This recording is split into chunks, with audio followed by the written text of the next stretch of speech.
Assalamualaikum warahmatullahi wabarakatuh.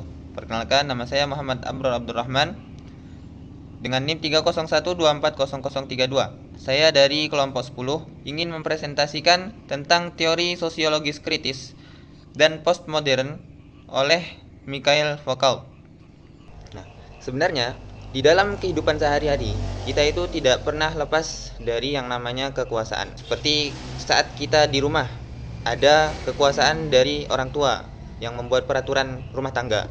Kemudian ketika di kampus juga ada peraturan dari pihak kampus untuk mahasiswa, dan mahasiswa harus menaatinya. Bahkan saat kita di masyarakat itu ada juga hukum negara yang mengatur sistem masyarakat.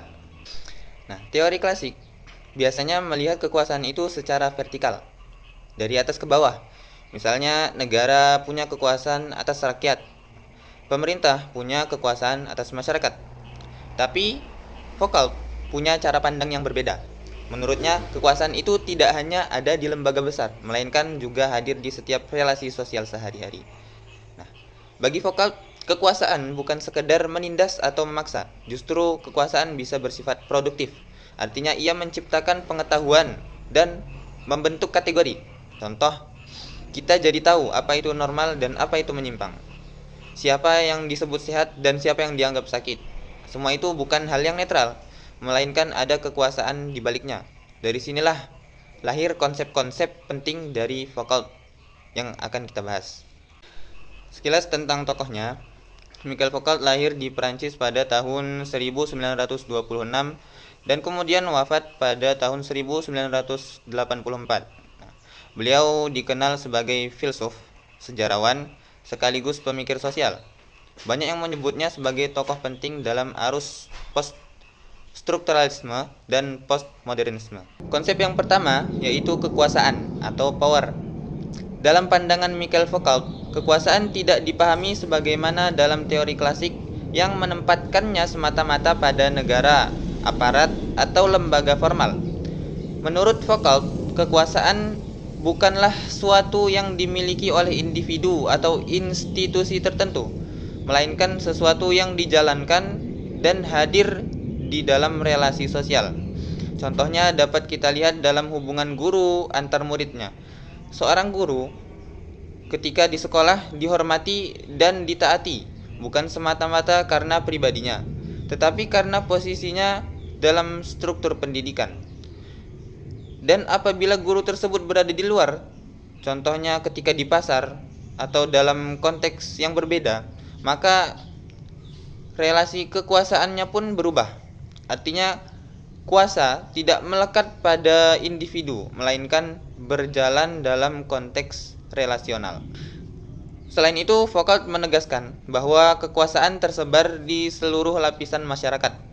Ia hadir dalam keluarga melalui hubungan orang tua dan anak, di sekolah melalui relasi antar guru dan murid, di kantor antar atasan dan bawahan, bahkan di media sosial melalui pengaruh selebritas digital. Ciri lain yang sangat penting ialah bahwa kekuasaan bersifat produktif. Artinya kekuasaan tidak hanya berfungsi untuk menekan atau melarang, tetapi juga menciptakan kategori, norma, dan kebenaran tertentu. Sebagai contoh, dunia medis menetapkan definisi tentang siapa yang disebut sehat dan siapa yang disebut sakit. Definisi tersebut dapat kita terima begitu saja, padahal ia lahir dari praktik kuasa medis. Demikian pula dunia pendidikan yang menetapkan siapa yang pintar dan siapa yang kurang cerdas. Label yang diberikan ini kemudian memengaruhi cara individu diperlakukan. Konsep kedua yaitu wacana. Wacana tidak sekedar dimaknai sebagai percakapan atau bahasa sehari-hari, melainkan sebagai kerangka berpikir yang mengatur bagaimana suatu fenomena dipahami, dibicarakan, dan diberi makna. Sebagai contoh, dalam bidang medis terdapat wacana mengenai sehat dan sakit. Masyarakat cenderung menerima begitu saja otoritas dokter ketika ia menyatakan seorang sakit. Padahal definisi sehat dan sakit itu sendiri merupakan konstruksi yang lahir dari kuasa pengetahuan medis. Contoh lain terdapat di bidang pendidikan. Wacana tentang murid ideal seringkali mempengaruhi bagaimana siswa diperlakukan.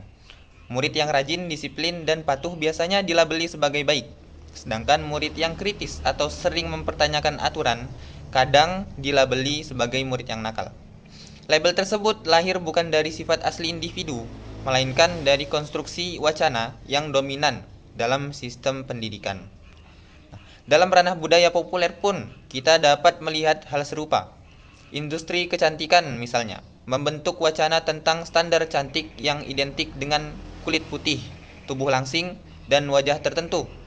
Standar ini kemudian memengaruhi cara banyak orang menilai dirinya sendiri, padahal ia hanyalah hasil dari konstruksi sosial dan ekonomi. Dengan demikian, wacana menjadi sarana halus bagi kekuasaan untuk bekerja. Melalui wacana, cara pandang dan perilaku masyarakat dibentuk tanpa mereka merasa dipaksa. Inilah yang dimaksud Foucault dengan hubungan erat antara pengetahuan, wacana, dan kuasa. Konsep ketiga yang diperkenalkan Foucault adalah panoptikon. Panoptikon pada mulanya merupakan rancangan bangunan penjara oleh Jeremy Bentham pada abad ke-18. Penjara ini berbentuk melingkar dengan sebuah menara pengawas di tengah. Dari menara tersebut, sipir dapat mengawasi seluruh tahanan, tetapi tahanan tidak dapat memastikan apakah ia sedang diawasi atau tidak. Kondisi tersebut menciptakan efek psikologis yang kuat. Para tahanan akhirnya mengawasi dan mengendalikan perilaku mereka sendiri, seolah-olah selalu berada dalam pengawasan. Inilah yang kemudian dipahami Foucault sebagai metafora kekuasaan modern. Dalam masyarakat kontemporer, prinsip panoptikon dapat kita temukan dalam banyak praktik sosial. Misalnya, kamera pengawas atau CCTV dapat membuat masyarakat lebih berhati-hati meskipun tidak ada petugas yang sedang memperhatikan. Sistem absensi di sekolah atau kantor membuat orang disiplin hadir bukan karena diawasi langsung, melainkan karena sistem mencatat kehadiran. Bahkan media sosial menciptakan pengawasan yang serupa. Seseorang seringkali menyesuaikan cara berpakaian, berbicara, dan bertindak karena merasa selalu diperhatikan oleh audiens virtual. Dengan kata lain, panoptikon menggambarkan bentuk pengawasan yang efektif dan efisien.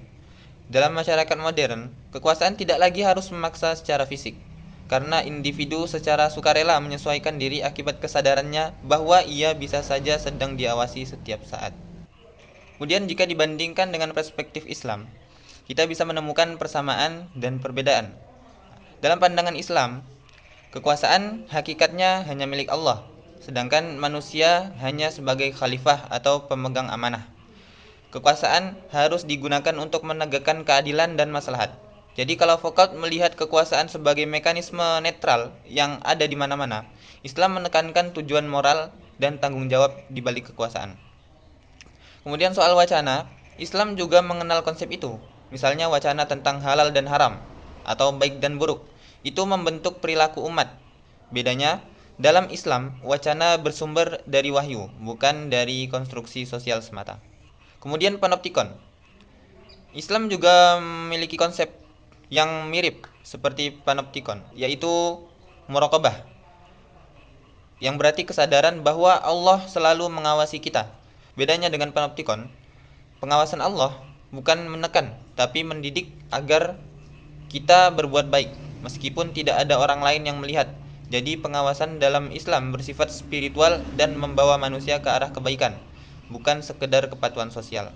Kesimpulannya, menurut Foucault, kekuasaan itu ada di mana-mana, tidak hanya milik penguasa tapi hadir dalam relasi sosial sehari-hari. Kekuasaan bekerja lewat pengetahuan dan wacana, membentuk apa yang dianggap normal, sehat, benar atau salah. Panoptikon menggambarkan bagaimana pengawasan modern membuat orang mengontrol dirinya sendiri. Dalam Islam, ada titik temu dengan Foucault. Misalnya soal pengawasan, tapi perbedaan utamanya ada pada sumber dan tujuan. Islam menekankan kekuasaan sebagai amanah dari Allah, dan pengawasan Allah mendorong manusia menuju kebaikan. Mungkin cukup sekian presentasi dari saya. Wassalamualaikum warahmatullahi wabarakatuh.